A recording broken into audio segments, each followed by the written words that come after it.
Let's get to some college football now. We spent enough on the NFL. How about Georgia? After Tennessee came out with such an odd start, they were dominating the game. They put up 21 points in the first quarter. In the end, it took overtime, but Georgia goes on the road very impressively and knocks off Tennessee. So Georgia came into this game having won 8 straight against Tennessee, and fans were thinking, okay, this is finally the year the Volunteers are going to beat Georgia. Joey Aguilar, comes in basically after trading spots with Nico Imalaviava, because Nico is off to UCLA, and that's where Joey Aguilar was going to go. And Nico's having a terrible season, and UCLA just fired their coach. Yes, after losing to New Mexico.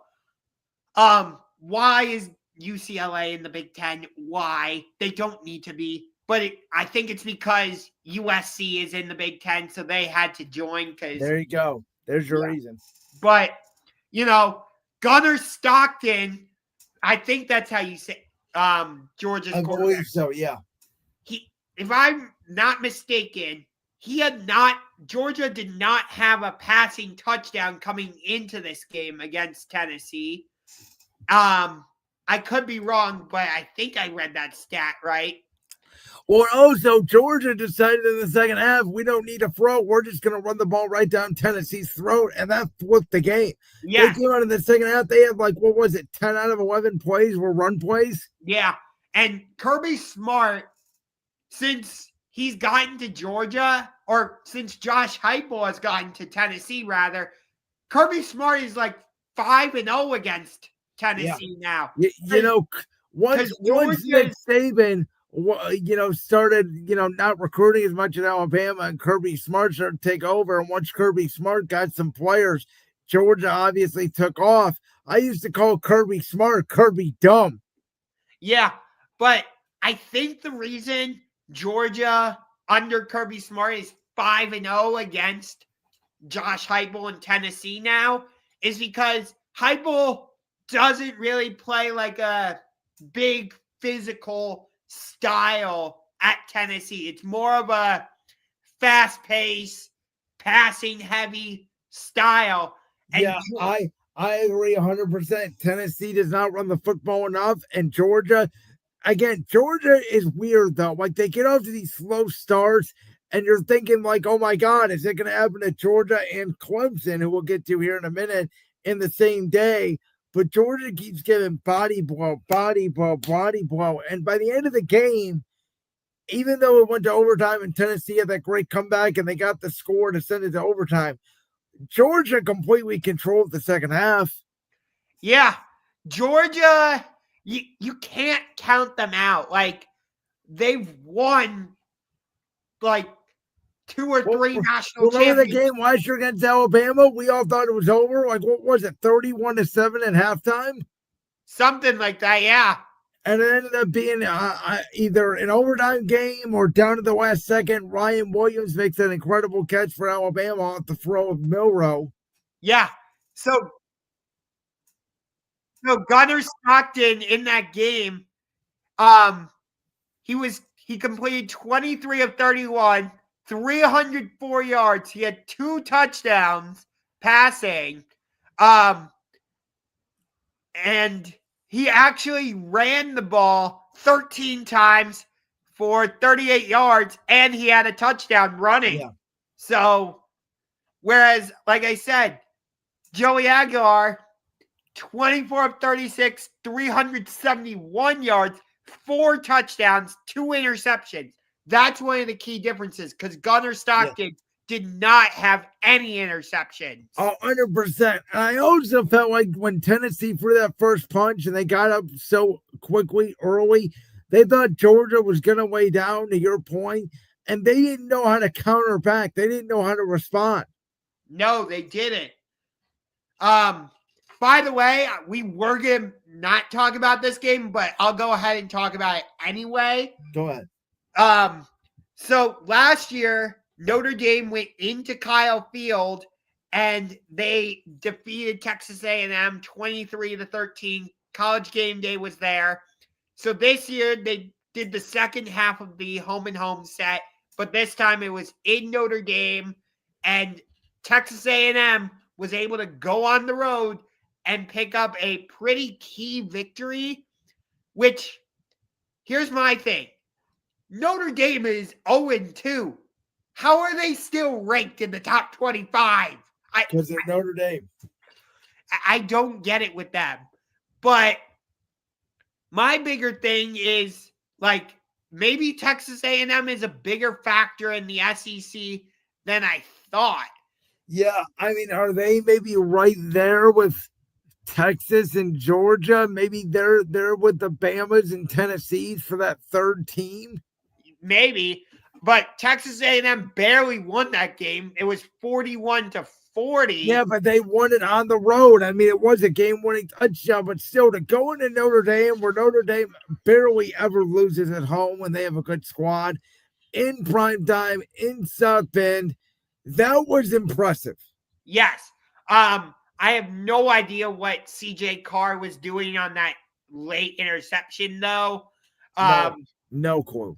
Yeah, that was a bad play. But you want to talk about crazy games and crazy finishes.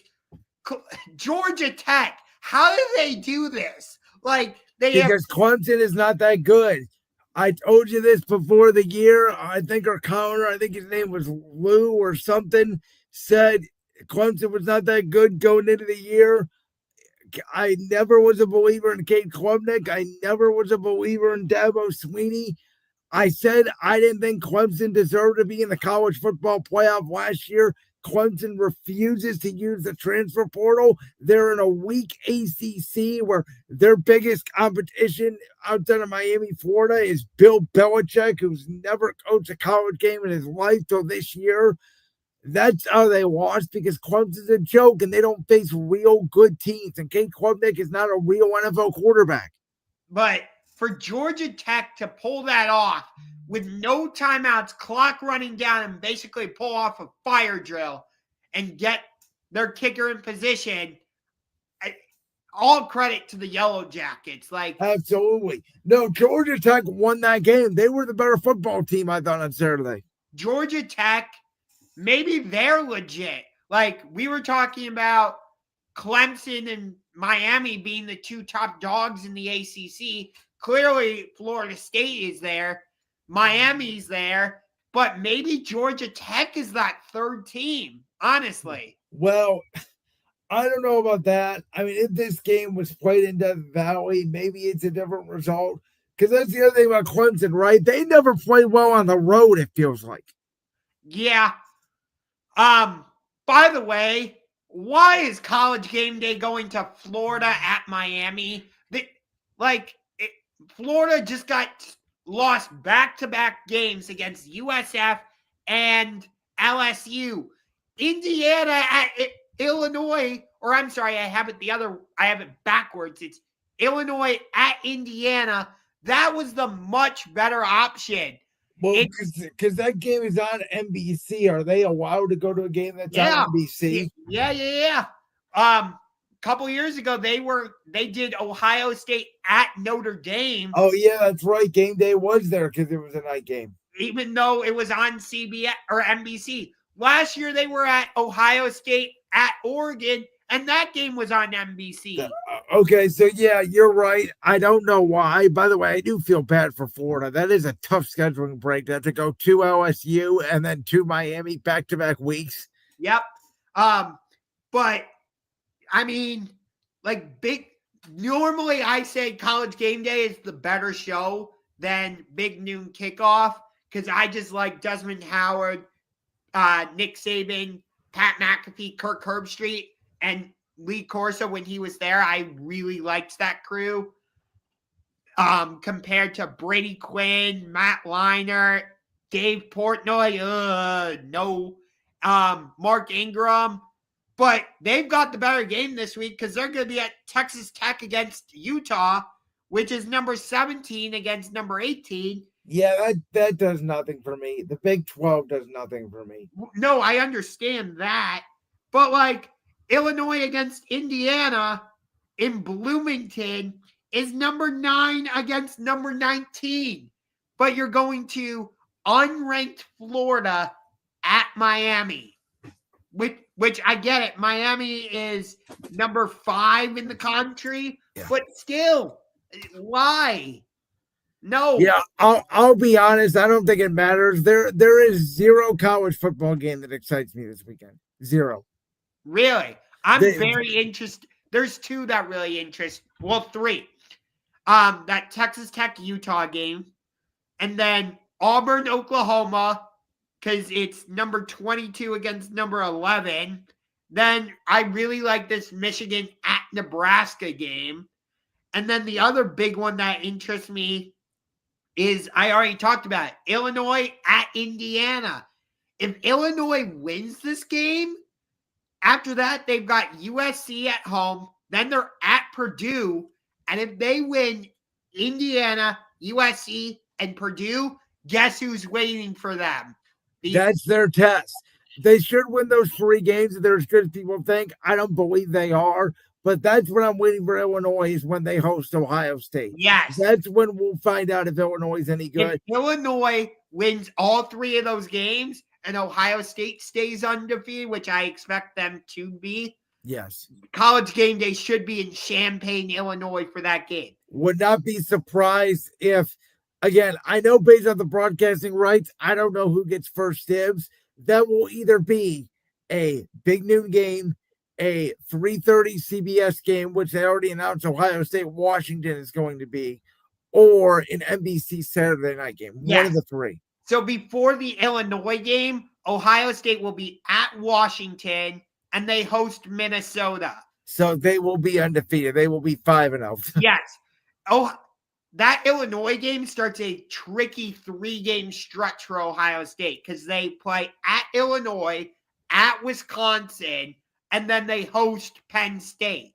Ooh, you're not wrong there, because, I mean, I know Wisconsin got blown out by Bama on Saturday, but going to Wisconsin, we talked about this last week, that has always been a place where, yeah, Ohio State wins, but it's not easy. No. I do think they have a bye week between that Wisconsin and Penn State game. They do. You're right on that. Which, like, I think that's an advantage. Here's the thing I don't get, okay? It goes back to the college football schedule thing. Why in college football, if the NFL, I know with the 18-game schedule, they're going to go to 2 byes, it sounds like. But why in college football do these guys play 12 weeks and get 2 byes? Notre Dame got a freaking bye week in week 2. Yeah, I don't get it. Speaking of what I don't get, can we talk about the struggles of Arch Manning? Because this was bad. I know they beat food. I know they beat UTEP, but he was 11 of 27 passing. I think for like 170 yards or something like that. I told you after going into the Ohio State game week 1, I sat down and thought about it, and I was like, you know what? When he got the start last year in place of Quinn Ewers, he was decent. He had his moments. But then they went back to Quinn Ewers, who barely could make the cut as the Dolphins' backup quarterback. And it's like, why? And then you watch Arch Manning, and it's like, okay, week 1 on the road against Ohio State. It's his first ever road start in college. He was bad, but let's chop it up. He's going to get better. They have these cupcakes coming at home. And then he's struggling to move the ball. He's got a 55% completion percentage on the season in college. Like, I'm sorry, your guy, Drew Adler. There are other quarterbacks that we can talk about. Right now, there was all this hype about, oh my God, Arch Manning is the next generational prospect. Arch Manning don't even look like a first-round pick right now. No. And they've got Sam Houston State this week. And then Sam Houston State? Yes. And then they're at Florida. They're not going to get tested again until October 11th when they play Oklahoma in the Red River rivalry. Is that a neutral site game? Yeah, they always do that game, neutral site at the Cotton Bowl at the Texas State Fair. Okay, why did I think it was at AT&T Stadium? No, it is always at the Texas State Fair at the Cotton Bowl. So again, we'll see how Arch plays in that game. But I'm sorry, right now, we could talk about Nussmeier, the LSU quarterback. We could talk about Julian Sagan, the Ohio State quarterback. We could talk about Georgia's guy who we talked about, Gunnar Stockton. Joey Aguilar at Tennessee. There's so many more guys we can talk about more than Arch Manning. Even the kid from Oklahoma. Yeah.